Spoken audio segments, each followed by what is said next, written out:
Italian learners of all levels often use passato prossimo wrong because what they want to say in Italian literally get lost in translation.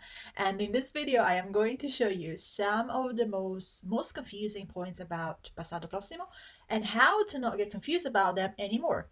And I'll do it with a little story. Cominciamo!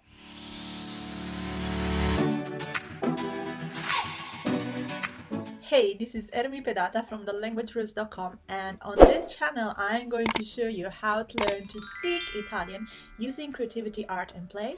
And if that is what you'd like to do, please do not hesitate to subscribe to this channel. And now let's talk about passato prossimo in Italian. So before I get to the tricky points about passato prossimo that I want to discuss in this video, I just want to let you know that this video is for people who are already familiar with passato prossimo. Like they know how it is formed and they already seen it and they already started to use it. So if that's not you, you may want to review or even just start to learn passato prossimo first and then come back to this video. Or if you'd like me to do a video about that, about the basics of passato prossimo, just let me know in the comment. But in this video specifically, I am going to discuss some confusing points, especially for English speakers. And I'd like to do that by sharing a little story, something that is actually happened in my life. So let's have a look at this story. To better follow this story, download the learning sheet in the link in the description below. L'audizione.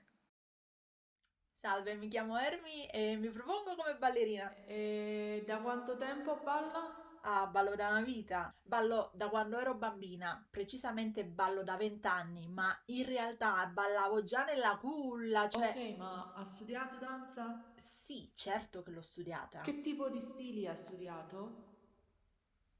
Allora, ho studiato danza classica, moderna, contemporanea. Ah, e per quanto tempo? Allora, ho studiato danza classica per circa 7 anni, ma poi ho smesso perché non era lo stile per me. E danza moderna? L'ho studiata per 5 anni, ma poi ho smesso perché non era lo stile per me. Va bene, allora adesso balla contemporaneo solo? Allora, il contemporaneo l'ho studiato per un anno, ma poi ho smesso Non perché... era lo stile per lei. Esatto! Come hai fatto a indovinare? Intuito? Va bene, grazie. Per me può andare. No, ma come no? Di già, ma non ho ancora ballato. No, grazie, ho già capito che lei non fa per No, ma noi. Il perché? prossimo... Aspetta, aspetti! So did you understand the story?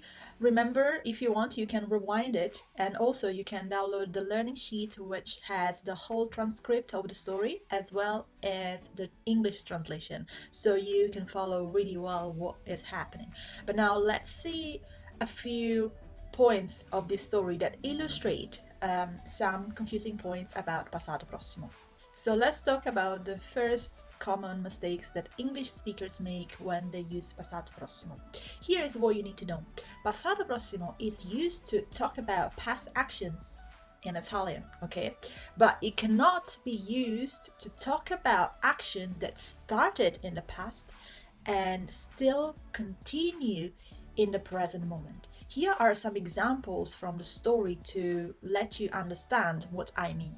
So in the story, what I say was ballo da 20 anni, which means I've been dancing for 20 years, or I've danced for 20 years. And also, there was another sentence that was this, ballo da quando ero bambina, which means I've been dancing since I was a child.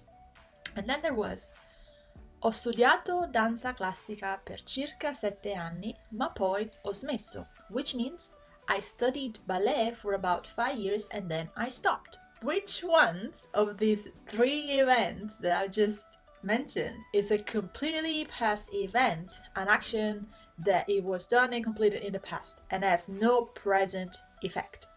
And the right answer is ho studiato danza classica per circa 7 anni, ma poi ho smesso. So that one is The only sentence between the three that we've seen that has got passato prossimo, because it's an event that happened in the past and is finished. Whereas the other ones, ballo da 20 anni e ballo da quando ero bambina, describe events that started in the past, but they're still continuing in the present moment. In that case, we use present tense. So here is the thing that you need to remember, okay? Passato prossimo in Italian is used to talk about the past, never about the present. However, this may be confusing for English speakers because sometimes in English you can say things like, I've been dancing for 20 years, or I've danced since I was a child, and they tend to translate these sentences, I've been dancing, using passato prossimo. However, in Italian you can't do that because those sentences describe action that has started in the past but are still continuing in the present moment, and this is why in that case we use present tense. One last thing about this example is also the use of the prepositions. As you notice, when we talk about an event that started in the past and is still happening in the present, we use the preposition da to tell about for how long we've been doing this thing. Ballo da 20 anni. I've been dancing for 20 years. However, when we're talking about a past event, then in that case we cannot use da, but we use the preposition per. Ho studiato danza classica per 7 anni. I studied ballet for 7 years. So per is normally the preposition that is used to talk about how long you did something in the past and that now you're not doing anymore, whereas da is used to talk about for how long you've been doing something that you're still doing right now and that started in the past. Let's see if you got this point by translating this sentence in the comments below. How would you say in Italian, come si dice in italiano, I've been watching this video for about 3 minutes, but yesterday I watched a film for 2 hours. Type it in the comments below and I will come and check if you got it right. Another thing that get people confused about passato prossimo is the agreement of the past participle. Now, you may have learned that when you have a verb with avere in the passato prossimo, the past participle does not agree. For example, lui ha mangiato, lei ha mangiato, noi abbiamo mangiato, mangiato doesn't change. However, if you have a verb in passato prossimo that take essere, you've learned that in that case the past participle changes and it agrees with the subject. So you will have the verb andare, which goes with essere, and so you will say lui è andato, lei è andata, noi siamo andati, and so on. However, the agreement of the past participle, it can also happen with verbs in the passato prossimo that have avere. And specifically, it happens when there is an object pronoun first. When we have an object pronoun like lo, la, li, le, before a verb in the passato prossimo that takes avere, the past participle needs to agree with these object pronouns, regardless of the fact that the auxiliary is avere. Here are some examples from our story. Ma has studiato danza? Have you studied dance? Sì, certo che l'ho studiata. Yes, of course, I've studied it. Il contemporaneo? L'ho studiato per un anno. As you may notice, here we have lo and la before the verb avere, which becomes L apostrophe. And then the past participle agrees to the object pronoun.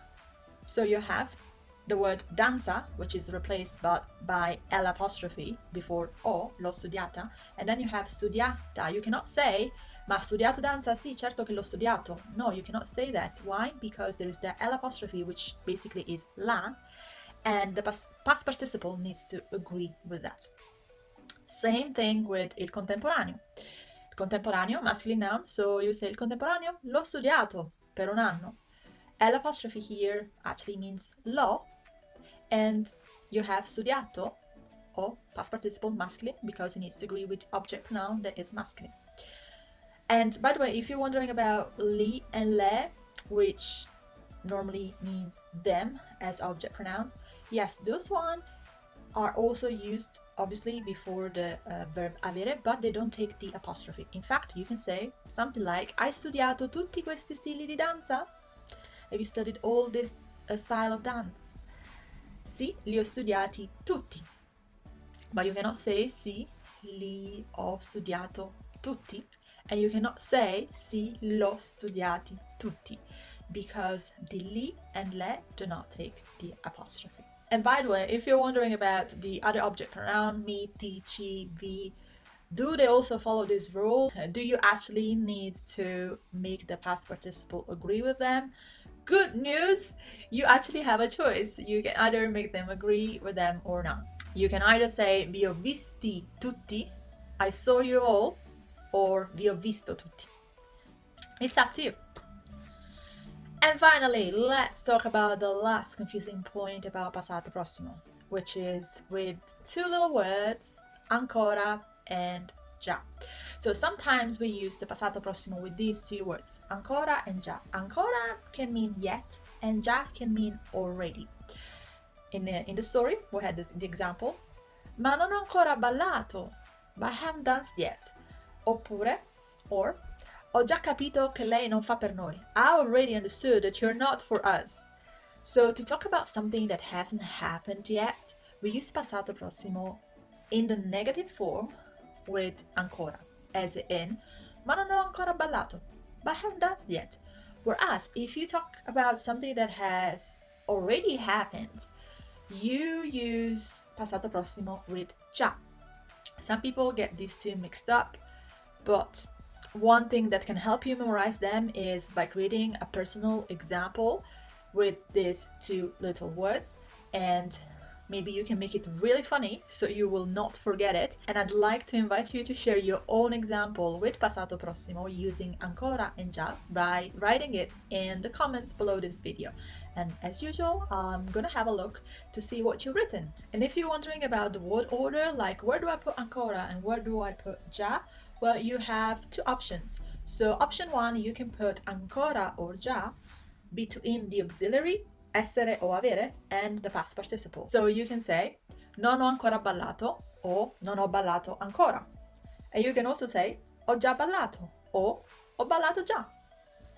Now then, I know it was a lot to take in, so make sure you download the learning sheet that you can find in the link below in the description of this video. And you can also find the story. Then you can go watch this video next. This was Ermi Pedata from thelanguagerose.com, and I'm here to remind you to always have a fun Italian learning. Ciao!